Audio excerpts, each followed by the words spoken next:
başlayaq. İlk suallarımız operativ rəqəmsal məsuliyyət anlayışı deyəndə nə başa düşürsünüz, nə düşünürsünüz bununla bağlı? İlk sualımız budur. Ümumiyyətlə, məsələlərə bir neçə şaxəli baxmağın tərəfdarıyam. Yəni, korporativ rəqəmsal məsuliyyət, yəni bəzi şeylərin cavabı direkt deyil. İlk əvvəl baxmaq lazımdır, bu hansı tip bir hüquqi şəxsiyyətə, belə deyim, legal entitydə bu korporativ rəqəmsal məsuliyyət qurulacaq və ya var qurulur və bu hansı sənayedədir? Yəni, bu silah sənayesi də ola bilər, kənd təsərrüfatı da ola bilər, strateji dövlət xidmətləri də ola bilər, dövlət təhlükəsizlik xidmətləri də ola bilər, ordu da ola bilər və ya hansısa bir süd məhsulları istehsal edən bir firmada, zavodda ola bilər və ya distributor firmada ola bilər. Ona görə genel olaraq korporativ rəqəmsal məsuliyyəti bir çərçivəyə salıb hansısa bir yerə tətbiq oluna bilməz.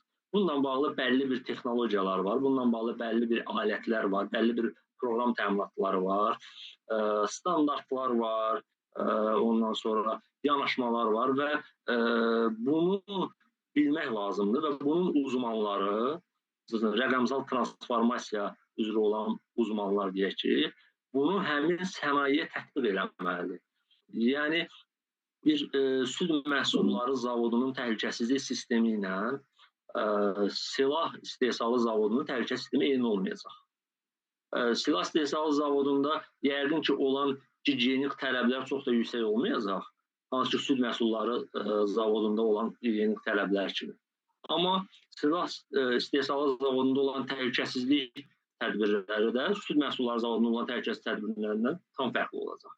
Ona görə ümumiyyətlə legal entitinin, hüquqi şəxsin mövcudluğu və bu, belə deyim, onun da tipləri var da bildiyiniz kimi. Bu, məhdud məsuliyyətli cəmiyyətdirmi, bu açıq səhmdardırmı, qapalı səhmdardırmı və ya dövlətin nazirlikdirmi, mərkəzi aparatdırmı?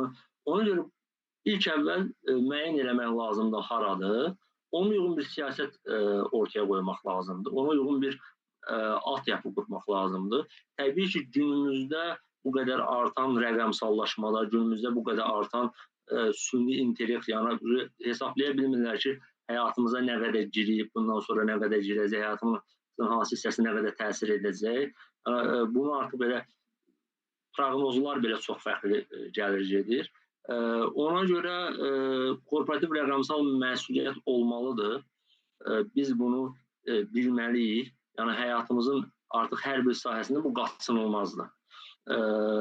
Və bununla bağlı da cəmiyyətdə xüsusilə uzmanlar yetişdirilməlidir. Belə bir sosial sorumluluq olmalıdır. Necə ki, cəmiyyət üçün maraqlıdır ki, dövlətin hüquq mühafizə orqanı olsun, səhiyyəsi olsun, təhsili olsun. Eyni zamanda rəqəmsal məsuliyyətlə bağlı ciddi şəkildə bir komanda yetişdirilməsi ilə bağlı bir